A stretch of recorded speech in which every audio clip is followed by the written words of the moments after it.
హైడ్రా బుల్డోజర్లకు అడ్డంగా ఉంటారని కేటీఆర్ వ్యాఖ్యానించారు. హైదరాబాద్ నగరంలో హైడ్రా బాధితులందరికీ బీఆర్ఎస్ అండగా ఉంటుందని చెప్పారు ఆయన.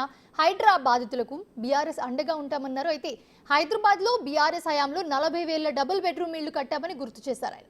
NTR cinema Devara pre release ఈవెంట్కు హైదరాబాద్లో నిర్వహించలేకపోయామని విమర్శించారు. తప్పకుండా భవిష్యత్తులో క్షేత్రానికి కూడా వస్తాం, ఎక్కడికక్కడ ఆ బాధితులకు అండగా నిలబడతాం. మేము కూడా చూస్తూ ఉన్నాం, ఎందుకంటే ఈ ప్రభుత్వం వచ్చి కొత్తగా వచ్చింది కదా, 9-10 నెలలు అయింది కదా, వీళ్ళకు కూడా కొత్త మురిపం ఉంటుంది కదా, హనీమూన్ పీరియడ్ కదా అని ఆగినాం.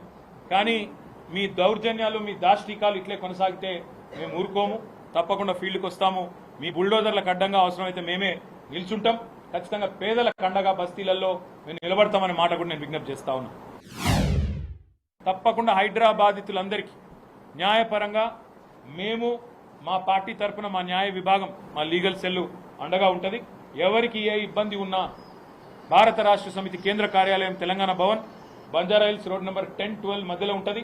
ఆడికి రండి, తప్పకుండా మీకు మా న్యాయ విభాగం అండగా ఉంటుంది. లేదా మీ గౌరవ శాసనసభ్యులు, గౌరవ కార్పొరేటర్లు అందరూ బీఆర్ఎస్లో ఉన్నారు హైదరాబాద్లో, వారిని సంప్రదించండి. తప్పకుండా మీకు న్యాయపరంగా మేము అండగా నిలబడతాం. చట్టాన్ని, న్యాయాన్ని గౌరవించాలని ప్రభుత్వానికి న్యాయస్థానం ద్వారానే చెప్పిస్తామనే మాట కూడా నేను విజ్ఞప్తి చేస్తా ఉన్నా.